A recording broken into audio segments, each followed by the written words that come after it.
Bueno, adelante. Si no os importa, presentaros en la primera intervención, luego ya no hace falta que os vais a presentar. Bueno, buenas tardes, yo soy Carmen Varillas, soy ginecóloga y estuve trabajando hasta este año en Galicia y ahora me he trasladado aquí a Valdecilla. Y bueno, la verdad es que me han encantado las dos charlas, pero me ha supuesto mucho alivio la tuya, Montse, porque igual comparto con Lidman la visión de ginecóloga, pero sí que es cierto que es una de las preocupaciones que yo creo que cualquier persona que nos dedicásemos a atender a personas trans, veíamos que el incremento de demandas en chicas jóvenes estaba siendo vertiginoso. Yo la verdad es que después de darle muchas vueltas y sí que es cierto que yo incluso hice encuestas con los chicos que venían, porque no me cuadraban muchas cosas y debatí con muchos de ellos el tema de la propuesta de la ley trans antes de que se aprobase y qué punto de vista tenían. Claro, su sesgo era claro desde el sufrimiento que tienen, pero yo sí que es cierto que cada vez veía más chicas que rechazaban pues el conjunto de caracteres, hábitos y cumplimiento del rol femenino que tienen las adolescentes, y la forma más fácil de salir de ahí y encontrarse acogidas por otros entornos pues era rechazar su género. Muchas veces no necesitaban ni tratamiento hormonal ni quirúrgico. O sea, yo sí que es cierto que la demanda de histerectomía ha sido, por lo menos mi experiencia, ha ido bajando muchísimo, y lo que querían era dejar de ser consideradas chicas. Y la verdad es que a mí me parece que es más una cuestión de requerimientos sociales o de exigencias sociales que perciben que de una real incongruencia con su género, que todo lo que hemos estudiado y personalmente, por mis hijos, por el entorno que conozco, sí que creo que la identidad de género es algo que se establece en la infancia más temprana. Puede a veces confundirse con la orientación sexual, pero sí que no cuadra, y los casos puros de personas transgénero tenían muy identificado desde muy pronto esa incongruencia. Yo, la verdad es que me parece muy interesante hacer la reflexión. Creo que también tanto la politización a favor que sí, como la oposición global que muchas veces el colectivo médico hemos tenido y que nos hemos sentido muy cuestionados porque se tomen decisiones sociales sin tenernos en cuenta, pero también creo que no se estaba haciendo bien la atención a las personas con disconformidad, o no sé cómo llamarlo, en cuanto a el manejo por equipos multidisciplinares y con experiencia, porque en la mayor parte de hospitales era pues el último que llegaba que le tocaba hacerse cargo de endocrino, de otorrino, de gine, de psiquiatría, y entonces tampoco eran equipos vocacionalmente formados, sino bueno, que iban organizándose sobre la marcha, y probablemente la atención en muchos casos pues no ha sido la más adecuada. Y yo, por otra parte, también la reflexión desde el punto de vista sociológico de los padres. Yo últimamente, todos los padres apoyaban incondicionalmente la posición de sus hijos. No les cuestionaban nada. Y muchas veces era la primera vez que se enfrentaban a decir, pero ¿no quieres ser chica o quieres ser chico? O sea, ¿realmente qué percepción tienes? Y los padres no les habían hecho esa pregunta, porque da la sensación de que es políticamente incorrecto el cuestionar estas cosas en la adolescencia. Entonces, a mí el papel de los padres tutores me parece que también es muy complicado, porque se les exige que apoyen, pero que no cuestionen, y luego si se oponen, también la oposición muchas veces es compleja de hacer, porque muchas veces pues, no sabes si está siendo muy proteccionista o está condicionado por temas pues, políticos, morales o de otro tipo. Y entonces, bueno, pues a mí me parece un tema muy complicado y nada, yo solo quería agradecerte así la puerta que has abierto, que creo que muchos profesionales tenemos esa duda. Y no sé el resto, si atendéis personas trans, si habéis tenido también un poco la misma percepción que yo o no, o estoy muy equivocada. Muchas gracias. ¿Quién quiere...? Yo no tengo nada, bueno, me llamo Chus, soy neumóloga y yo me apunté a esto precisamente por desconocimiento y porque pues me llama muchísimo la atención lo que leo, oigo y me he quedado perpleja con lo que decís.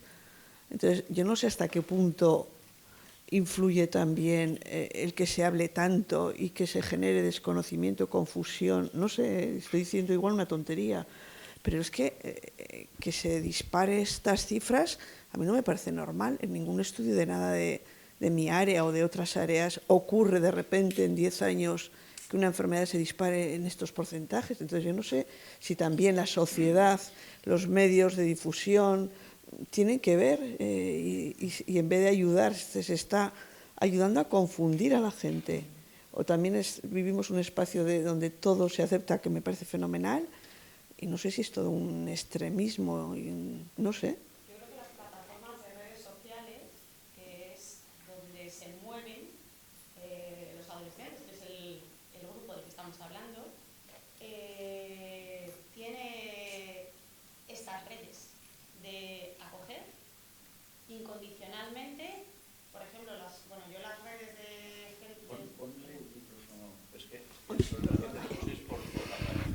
Las redes y las plataformas de personas trans son acogedoras incondicionales de cualquiera que se sienta desplazado de su lugar. Y entonces, pues es algo muy potente para alguien que está a disgusto en su vida en ese momento, que pueda ser a disgusto por millones de cosas, pero si ve el foco en que el género puede ser la causa, aquí me agarro. Y yo sí que tengo la sensación de que en chicas jóvenes eso está pasando mucho, porque realmente la demanda de transición en gente por encima de los 25, 30 años, bueno, no es tan bajo como esos porcentajes, o sea, como 1 de cada 10.000, pero es mucho menor, consistentemente menor. Y, por ejemplo, yo con compañeros urólogos no tienen la percepción de esa necesidad en los adolescentes varones. O sea, bueno, es que no hay esa demanda ni esa solicitud. Y yo creo que mucho es a colación de eso, de cómo se establece su dinámica de información y de redes sociales. Aquí, igual para matizar también un poco, cuando he comentado 1/10.000 es la media entre hombres y mujeres. En hombres es más elevado. O sea, teóricamente o históricamente era el doble prácticamente que las mujeres. Con lo que lo lógico es que si encontremos personas más mayores, que en hombres sí que sea el doble, sería 1 de 100.000 en hombres. De hombre a mujer, en lo tradicional, he puesto la media de la disforia de género sería 1 sobre 10.000, ¿sí? Pero después el fenómeno trans es mucho más frecuente que la disforia de género. He comentado antes, hay personas trans sin disforia. ¿Sí? Yo quería comentarte, bueno, soy Carmen Solórzano de San Sebastián y soy pediatra. No me ha tocado nunca, a lo mejor pues soy muy vieja, un caso de esos, pero me interesa el tema. Y entonces ahí me llama muchísimo la atención y me ha hecho reflexionar muchísimo Naisen. No sé si conoces la plataforma, pero claro, estos son niños muy pequeños y niñas muy pequeñas. Y lo que decías antes es verdad, con el apoyo total y absoluto de los padres. Entonces, no sé hasta qué punto esa situación es inducida o tal, porque son, a mí, en adolescentes, en lo otro, lo entiendo, pero en niños tan pequeños no les gusta el rosa y entonces ya tienen una disforia de género. Pues como que no. En uno de los estudios del protocolo holandés, por los propios holandeses, hay otra retracción, porque habían, sobre el uso de los bloqueantes puberales, ponían las franjas de edad y tal, y la retracción guarda relación porque había menores de 12. Y entonces, sí, ese estudio es a favor de que los bloqueantes puberales te mejoran las... Pero entonces ya el estudio también está retractado. Ya no lo he puesto, pero bueno. No, y lo de Naisen lo hacen con muchísimo respeto, o sea, socialmente... muy bien, lo están enfocando muy bien y entonces se está haciendo mucho en los colegios, lo de el sexo no está determinado por el pene o no el pene, pero me llama la atención lo pequeños que son. Yo aquí sí que, como mujer, en cierta manera, veo un cierto retroceso en lo que son ya los roles de género. Yo lo siento, pero a mí me gustó jugar al fútbol, tenía muchos amigos chicos, mi hija es igual, y me considero muy mujer. Actualmente, mi percepción, y aquí ya también entramos en lo que es, ya no es ni hipótesis, es muy personal, que al contrario, estamos aún marcando más los roles de género. Quiere decir que al contrario... En lugar de decir puedes ser mujer sintiéndote de muy formas distintas, a la que como mujer o como hombre, al revés, ¿no es? Tienes que cuestionarte tu identidad. Mi percepción es que hemos aún marcado más los roles de género. Quiere decir que los hemos encapsulado aún más. Quiere decir que los hemos convertido aún más en binarios cuando queríamos que no fueran binarios. Es mi percepción, Aquí ya mi hipótesis, no sé si alguien... Es decir...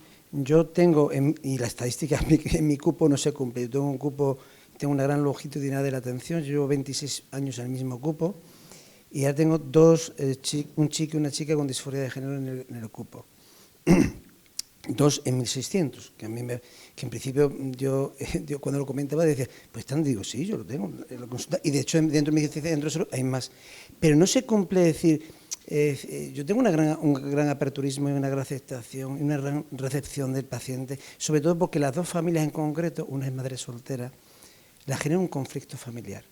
Eso de la aceptación no es tan sencillo. En mis 2 cupos en concreto no se da en ninguno de los 2 y yo lógicamente tengo que hacer pequeñas intervenciones individuales para evitar que el conflicto genere más patología mental, más abordamiento, más acoso al chico o la chica. Es decir, de hecho la primera vez que descubrí la disforia de género en la chica es porque la madre venía con un trastorno adaptativo serio. Yo pensaba que era un problema de pareja, dice, sí, era un problema de pareja, dice, pero el origen de todo, después que le costó abrirlo, fue, pues había una disforia de género en su hija, ¿no? Y le resultó raro que dijera, bueno, vale, pues vamos a hablarlo, y intenté hacer intervenciones con el padre no lo aceptaba bajo ningún concepto. Hice a la chica, al verlo así, la chica aceptó venir a la consulta, cosa que si te pones un poco a la defensiva no viene, lógicamente. Pude hacer intervenciones a la chica para mejorar la relación paterno-filial, porque podía estar un poquito afectada, que entendiera la posición del padre también. Es decir, que no siempre es la aceptación familiar, ¿no? Y de hecho los médicos familiares estamos en la primera línea de batalla, es decir, tenemos un servicio específicamente de disforia de género donde, y además que ellos lo saben perfectamente, pero no hay esa aceptación familiar tan... En mis 2 casos en concreto, en ninguno, porque la otra chiquita que era madre soltera, es decir, le generó un conflicto personal que no se lo explicaba y tienes que hablar con ella y tal. Es decir, que no se puede generalizar tanto, que sí, a mí me ha llamado poderosamente la atención la estadística tan grande, pero es que en mi caso son en 1602, por lo tanto me la creo, ¿no? Pero que a veces, en lo que tú decías, hay un gran sufrimiento tanto en uno como en el otro. El chico y la chica está, para llegar a comunicarlo, es decir, a salir del armario, entre 2 paréntesis, le costó enormemente porque sabía que iba a tener un rechazo familiar enorme, es decir, tuvieron una gran valentía de llegar a dar ese paso en ese sentido y expresarse con su familia cómo se sentía, ¿no? Es decir, que tiene una carga emocional, yo en los 2 casos que conozco, enormes, pero no solamente en el propio paciente, sino en todo su entorno familiar, ¿no?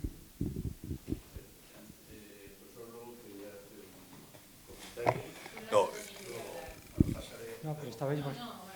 No. Sí, simplemente, pues a mí me ha encantado tu presentación, además la presentación de alguien que está muy metido en el tema, que no es mi caso, me ha parecido estupendo, y yo lo tenía escrito, creo, se ha debido quedar por ahí en el trasego de diapositivas. Muy oportuna la llamada que haces a indagar en el tema social. Evidentemente no es una epidemia como el COVID, pero algo ha sucedido si hay semejante incremento del número de casos que necesita una explicación. Y yo creo que la explicación tiene que venir desde el entorno social, tanto clínicamente como a nivel de investigación, simplemente. Hola, buenas tardes. Soy Enrique de la Figuera, presi de la Comisión de Deontología del Colegio de Médicos de Zaragoza, y me preocupa enormemente, como miembro de esta comisión, como nos sucede tantas veces, se aprueba una ley a la que no los que la aprueban no miden perfectamente las consecuencias que pueden tener favorables y desfavorables, tanto para los pacientes como para los médicos que vamos a estar implicados en la asistencia de esos pacientes. Ya nos habéis explicado perfectamente las dificultades que existen tanto desde el punto de vista clínico como desde el punto de vista ético para la atención correcta de estos pacientes que evidentemente sufren. Y me preocupa qué sucederá cuando las cosas no van bien, porque eso nos tocará a las comisiones de odontología. Es una preocupación que la verdad me tiene, en este momento, me quita casi el sueño. Entonces no es una pregunta sino una reflexión. Como sucede tantas veces en este país, se promulgan leyes sin medir las consecuencias, sin consultar a los que van a estar en el eje de la asistencia, que somos los médicos, y luego nos movemos en un terreno de arenas movedizas para hacer las cosas perfectamente bien. La ley no nos queda más remedio que cumplirla. Ahora tenemos que adecuarla para actuar perfectamente, con sumo cuidado, como nos ha dicho la doctora Esquerda, con tratamiento exquisito en todos los aspectos clínicos y éticos, pero la ley la tenemos que cumplir. El problema es qué va a suceder cuando las cosas no vayan bien.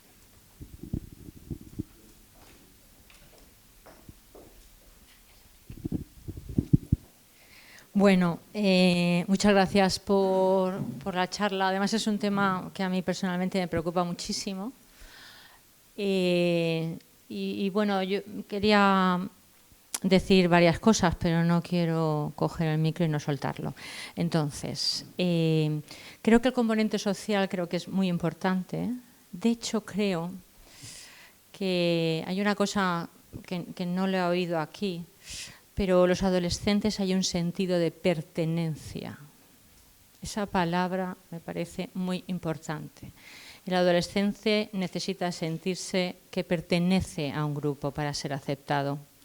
Y creo que a nivel social esto hay que tenerlo muy en cuenta, ¿vale? Y me ha hecho gracia porque cuando has hablado de tu caso iba a contar el mío, porque es que estoy absolutamente de acuerdo contigo. Yo, criada hace bastante tiempo, yo era la chicote de mi calle. Yo era la chicote. ¿Por qué era la chicote? Porque yo llevaba pantalón corto, llevaba zapatillas de deporte, llevaba cola y a mí me encantaba coger la bicicleta, ir a pescar, jugar al fútbol, jugaba muy mal y no jugaba, pero bueno, jugaba al tenis y jugaba lo que todavía. Entonces yo era la chicote de mi casa. Y claro, en la calle yo recuerdo, yo era pequeña, la verdad es que siempre me ha dado igual bastante, según me ha dicho mi madre, siempre has hecho lo que te ha dado la gana, es verdad, seguramente, y eso pues me ha dado determinado carácter, ¿no? Y yo recuerdo, y por eso hablo de los padres también, recuerdo que un día, pero lo tenía como una reflexión que me ha venido años más tarde, dice, yo recuerdo un día que la vecina de enfrente siempre decía a mi madre que yo era muy chicote.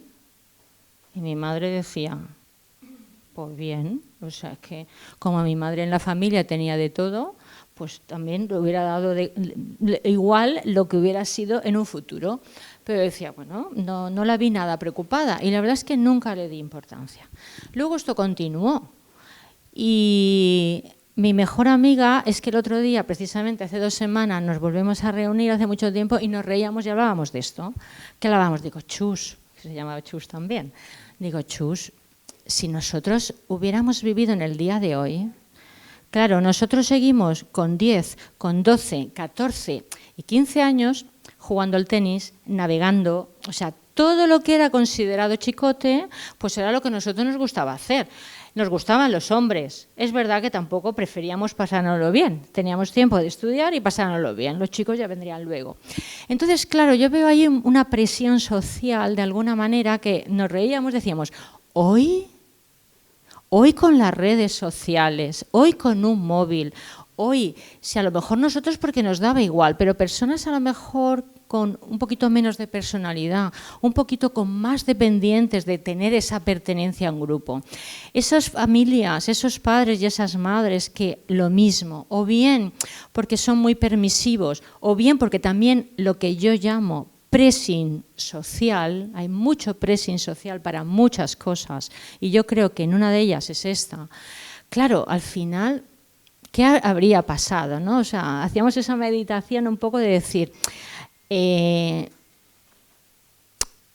es que hay una presión social importantísima y claro, pues depende de los niños, si los niños tienen más personalidad o menos, depende si tienen más apoyo de los padres o menos, depende de la educación que han dado, no sé, y luego también es una cosa que lo dejo ahí, ¿no? O sea, y la conclusión era, realmente a nosotros en nuestra época sabíamos que había de todo, pero es que hoy en día con esta sociedad tan hipersexualizada, es que al final parece como que tengas que tomar también una decisión, ¿no? Y entonces yo creo que estamos quizá un poco, en vez de ser más libres, a lo mejor nos hacemos más esclavos, ¿no? Y luego los trans, yo es que tenía a mi vecinico de al lado que también era trans, es que jugaba con nosotras y entonces nos mirábamos y decíamos, pues a si le gustan los hombres, pues es que está clarísimo. Pero bueno, ya se cambiará. Pero eso lo decíamos con 5 años, lo decíamos con 7, pero no nos preocupaba, como luego fue, que por supuesto es que era trans, porque nació trans, seguramente.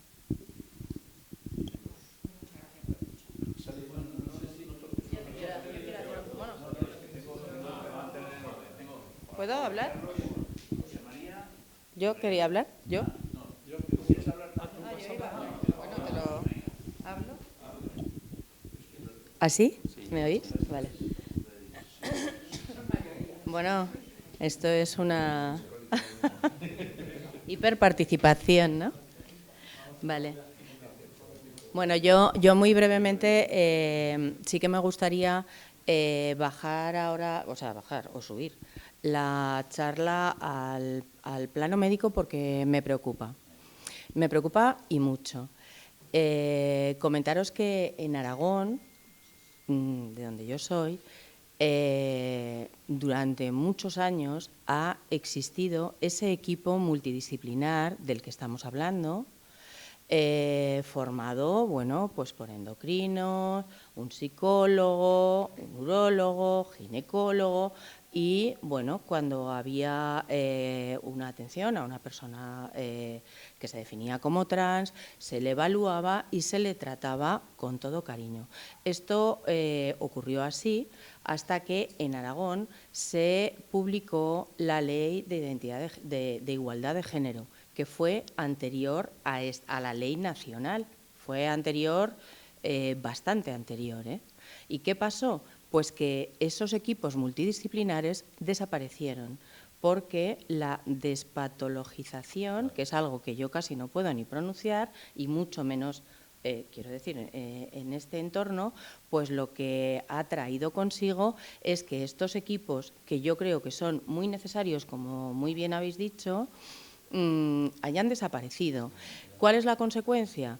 Pues que nuestros médicos que atienden este perfil, que bueno, no podemos negar, hay un cambio social, algo ha pasado socialmente, que al final pues estos niños, adolescentes, llegan a nuestras consultas de nuestros endocrinos pediátricos, ginecólogos. Y yo creo que nuestros profesionales en este momento se están encontrando muy solitos y un poco, bueno, pues con esas ganas de compartir esta realidad que están viviendo. Eso por un lado. Y por otro lado, otra cosa que me preocupa, porque el doctor Lobo ha dicho muy bien, y también Montse, que hay que hacer un seguimiento y hay que hacer estudios. Estos estudios, ¿cómo los vamos a hacer? Porque si no compartimos nuestra realidad, tanto a nivel autonómico y a nivel nacional e internacional, qué datos vamos a tener, o sea, o qué calidad de datos vamos a tener. Es simplemente esta reflexión la que hago, ¿vale? Voy a mantener el orden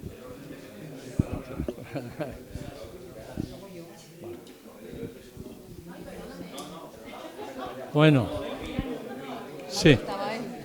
Además, Mariano, Mariano, además, como te voy a invocar, pues entonces te va a venir. Bueno, Carlos La Peña, yo soy el asesor jurídico de Zaragoza. Voy a dar una pincelada jurídica sobre el tema, por si puede servir de algo, pero voy a hablar primero como tío de un filósofo de la ciencia que es doctor en filosofía de la ciencia, muy joven, al que yo alguna vez le pregunté, ¿y esto? Y me dice, es la nueva rebeldía. Los jóvenes ya no se rebelan contra sus padres porque sus padres no son nada, ni tienen autoridad. Ahora se rebelan contra el sexo. Bueno, ahí lo dejo. Una posible explicación. La otra, hay un entramado normativo confuso. La ley, como ha dicho Gloria, la ley aragonesa es anterior a la ley del Estado de este año, pero qué curioso, todas las leyes aragonesas invocan su título competencial menos esta, en que directamente dicen, hay un problema, lo vamos a resolver. No hay cita del estatuto, como suele ser habitual, no hay cita de nada. Vale. Evidentemente, para los juristas, eso puede tener una explicación. Mientras el Estado no ordena eso, la autonomía ocupa el espacio. Pero en un sistema que sigue las reglas del federalismo jurídico, como es el Estado compuesto, que según los constitucionalistas tenemos en España, que técnicamente sí, existe la técnica del desplazamiento. Luego, lo primero que habrá que examinar en Aragón, breve porque solo importa Aragón, es de qué modo la ley estatal desplaza o no a la autonómica. La autonómica tiene una especialidad reconocida en la propia Constitución, que es el famoso menor maduro, pero ya desde el derecho histórico aragonés del mayor de 14 años. Y todo esto, efectivamente, crea un entramado, se ha nombrado, hay leyes que parecen contradictorias y, efectivamente, esta ley es contradictoria con algunos otros preceptos del ordenamiento jurídico. Regla que para mí debe ser de oro, don Mariano, el interés superior del menor, que lo tutelan, por supuesto, prima facie los padres. Por supuesto que los médicos tienen una importancia trascendental, porque si hay duda después de todo eso, va a ir al juez. Y el juez va a atender muy mucho los postulados científico-médicos que le proporcione el médico, en un entorno que ya anuncio que hay documentos de la Unión Europea, o sea que es que esto es una epidemia no de España, por supuesto, es una epidemia global, que están intentando sustituir el criterio médico por normas jurídicas que le impidan al médico opinar. Ahí lo dejo.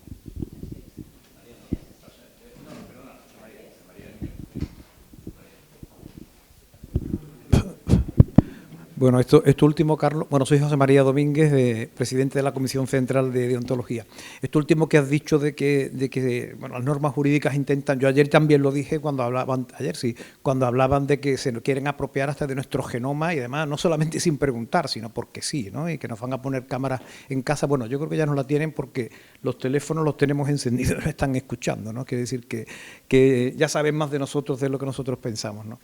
Bueno, primero una cosilla de tranquilidad, ¿no? Es decir, la ley española todavía no dice lo que hemos dicho que dice, ¿eh? Es decir, la ley española lo único que dice se refiere al registro, nada más, ¿eh? No se refiere a nada. Es cierto que desde el punto de vista médico ha eliminado el tema de la opinión del médico, ¿eh? Lo digo porque no se refiere a los tratamientos, ¿eh? Lo digo porque todavía el Parlamento puede ocurrir de todo, pero todavía no, ¿eh? Es decir, lo digo porque eso. Y luego tiene una cosa muy buena, yo a lo mejor es que al menos es la primera vez que identifica los estados intersexuales como algo diferente a todo lo demás. Y lo dice la ley, ¿eh?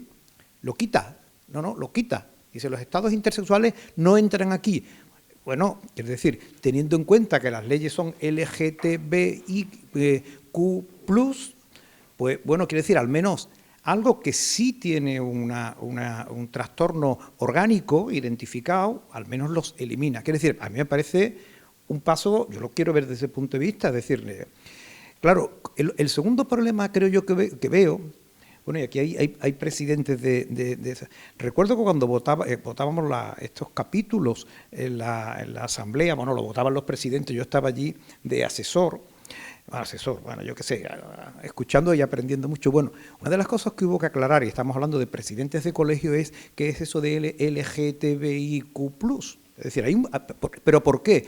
Porque estamos asociando grupos de autoprotección, es decir, que en el fondo LGTBI no es más que, bueno, elementos de autoprotección con situaciones médicas, que no es así. Es decir, LGB es una cosa que se refiere, lo tenemos además bien puesto en el nuevo código. LGB pues es orientación sexual, nada que decir, como es lógico, vamos, hasta ahí podíamos llegar.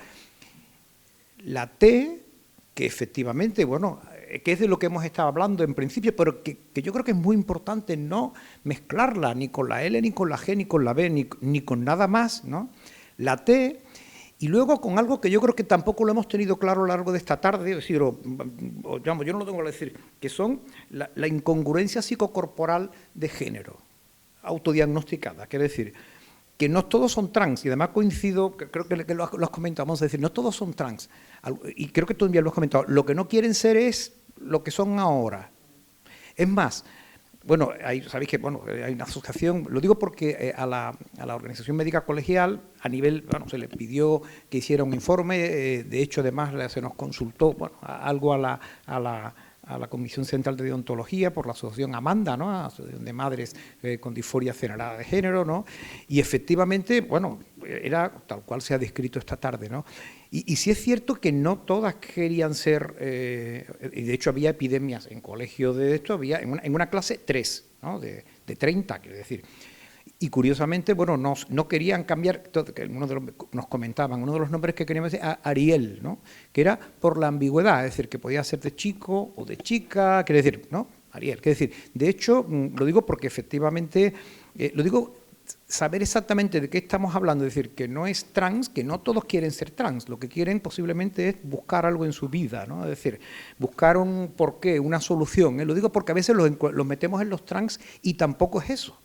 Lo digo porque no quieren cambiar de sexo, es decir, no como dice la faloplastias son muy pocas, ¿no? Es decir, bueno, también es porque es más complicado, pero que una mastectomía, ¿no? Pero lo que quiero decir que todavía estamos intentando saber de qué estamos hablando y no porque tenga que ver con identidad sexual, deseo de o no autoidentificación con la identidad sexual corporal, orgánica, eso sea todo lo mismo, ¿eh? Lo digo que todavía los médicos tenemos algo que trabajar en ese tema, es decir, y aclararnos, lo digo porque recuerdo que en la asamblea hubo que decir, pues con tono jocoso, ¿no? ¿Qué es LGB? Pues, ¿quién te gusta? ¿No? O sea, ¿qué es T? ¿Tú cómo te identificas? Es decir, de algún modo, ¿no? Lo recuerdo porque y estamos hablando, bueno, de un foro importante. Bueno, el hecho de las epidemias está claro. También había un factor de riesgo que decían que eran estos dibujos animados japoneses, los animes estos que por lo visto también tienen una enorme influencia y que para no tener una identidad de género muy clara, por lo visto también influía. Por cierto, Monse, me alegro que no sigas en el fútbol, porque la que tiene liada la selección española de fútbol femenina, yo creo que están mejor aquí en el Palacio de la Magdalena, hoy vamos, seguro, por la que tiene el liado, bueno, terrible. Bueno, y sigo.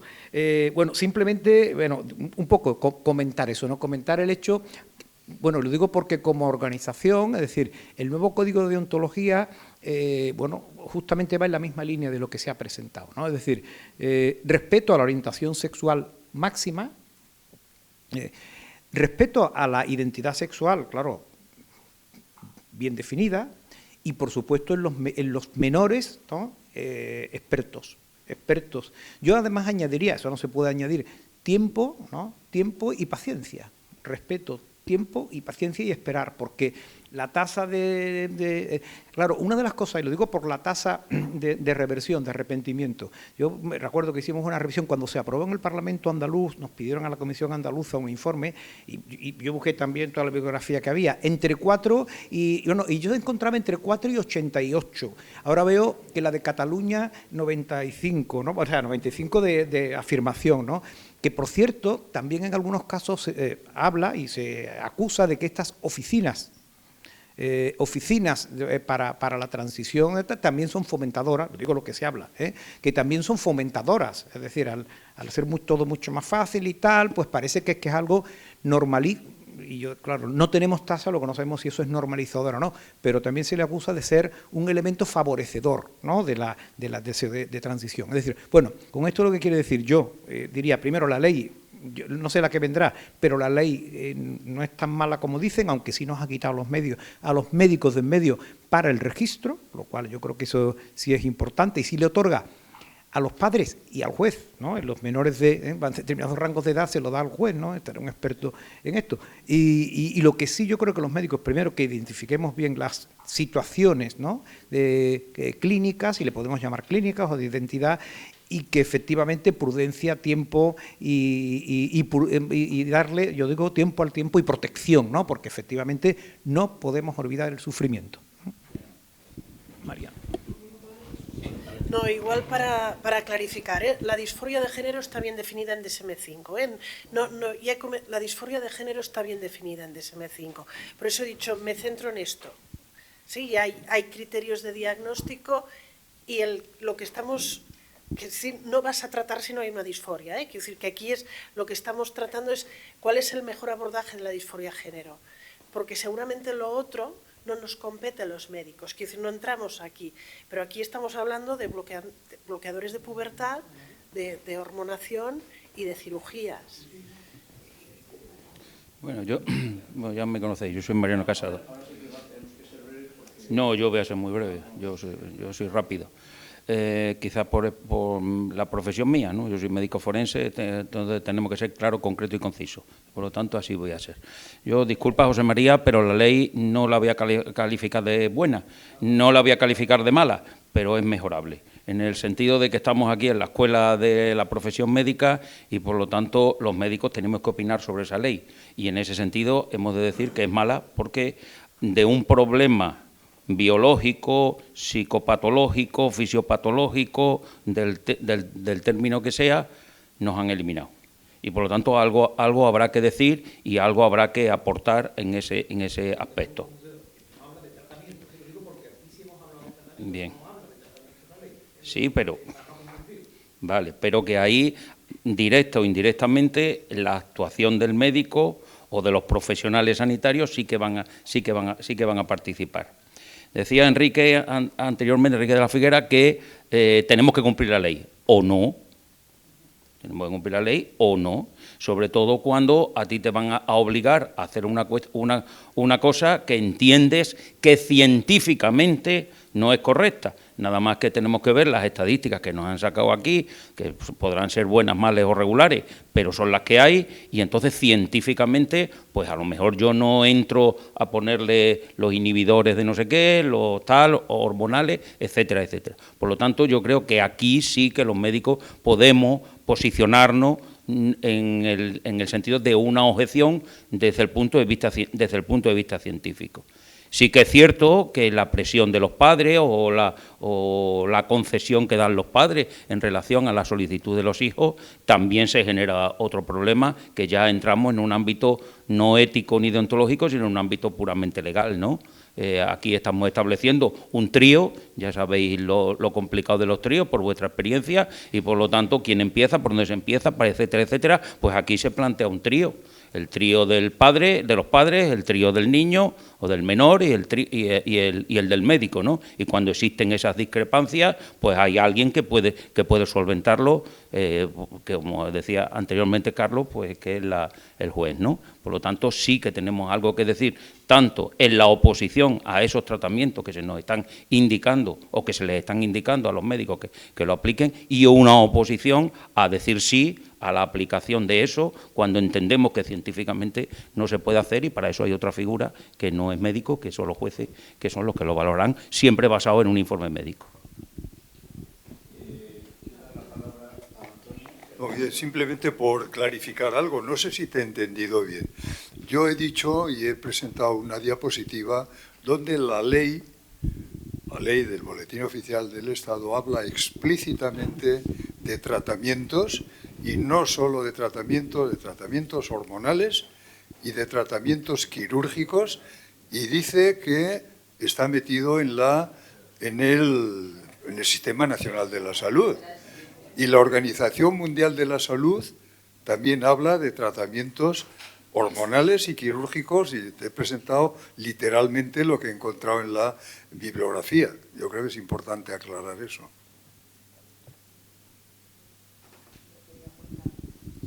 Sí, yo también he pedido el turno de palabra y siento ser tan quizás distinta de opinión a lo que se ha dicho un poco a lo largo del coloquio, a pesar de que agradezco mucho el debate y siempre pienso que es algo enriquecedor.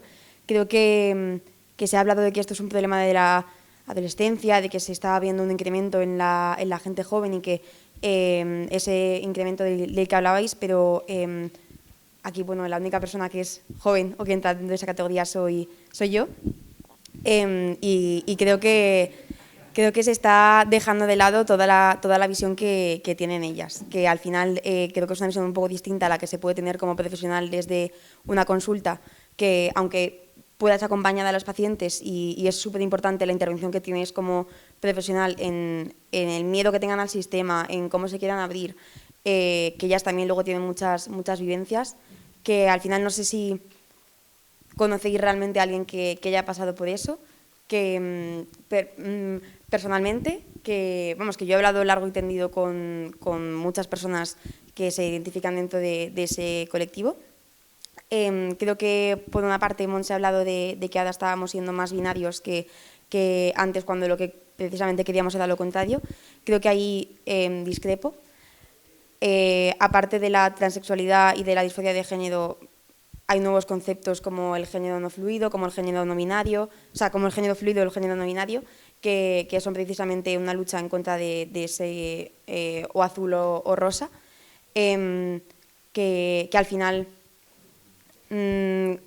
cada vez está más aceptado que una chica juegue al fútbol, y mi experiencia como persona que ha tenido amigas que juegan al fútbol no es que luego se hayan planteado si eran chicas o han dejado de serlo. Creo que para nada, y que simplemente estamos aceptando mejores cosas. Eso es un punto positivo a nuestra sociedad. Creo que luego se ha hablado un poco del debate de si los padres ahora apoyan más o apoyan incondicionalmente a sus hijos, y creo que a pesar de que esa es la realidad en algunas familias, no es la experiencia mayoritaria de esas personas, que ya no solo es que muchas veces, como comentaban por aquí, no tengan el apoyo de la familia, sino que no tienen tampoco el apoyo de los compañeros, que pensamos que vivimos en una sociedad más diversa, que incorpora mejor las opiniones, pero como hemos mencionado antes en el plenario anterior, cada vez estamos más polarizados y cada vez hay más compañeros muy pequeños en el colegio que sueltan absolutas barbaridades a esos compañeros que son un poco diferentes, y que creo que también son muy culpables de encajonarles en cosas que eso se podría analizar, pero que creo que hablábamos del sentimiento de pertenencia y de cómo buscaban un grupo, pero también tenemos que hablar del cómo la sociedad quizás les está, que pensamos que somos más diversos, pero les seguimos presionando mucho para decirles que no encajan con nosotros. Nada, se menciona un poco el tema como si fuese una epidemia, y creo que es un error, porque creo que es comparable con una enfermedad infecciosa, y que creo que son cosas radicalmente diferentes y que...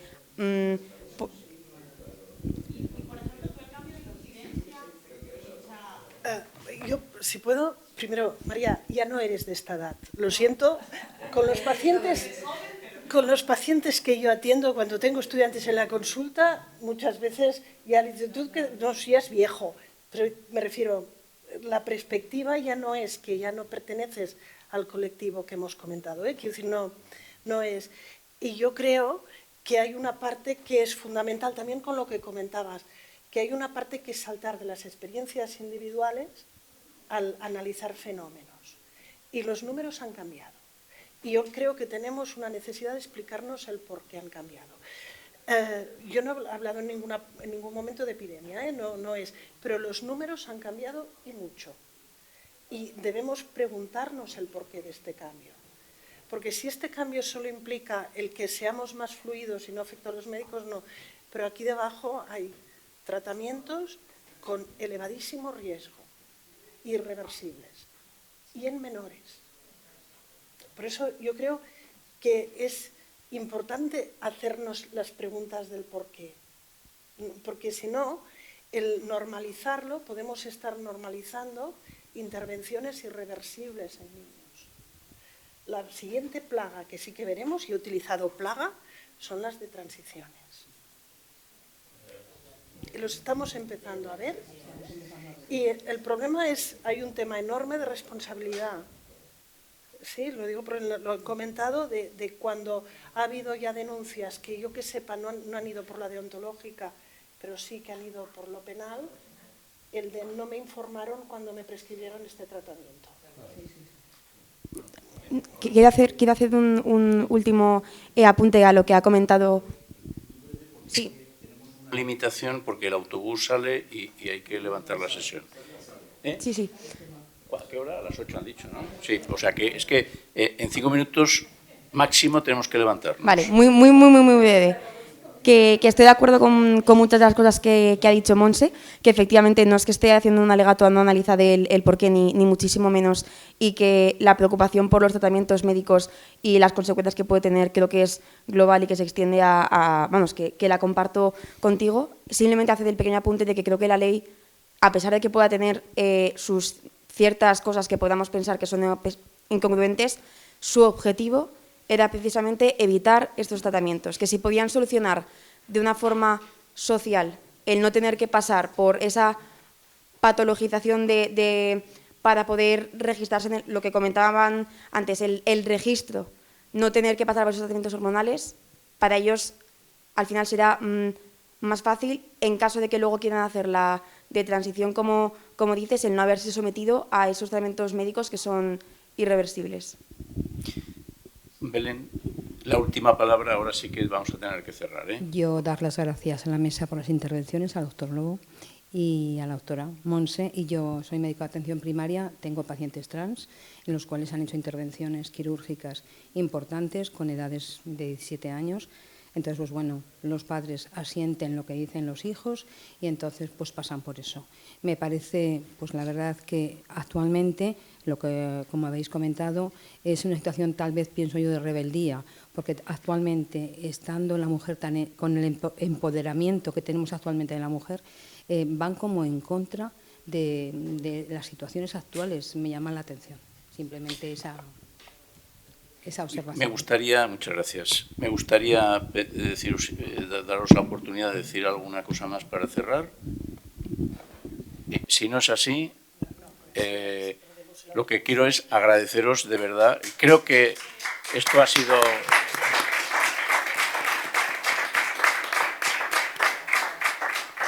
El seminario ha sido un éxito y todos habéis contribuido a que así haya sido. Muchas gracias.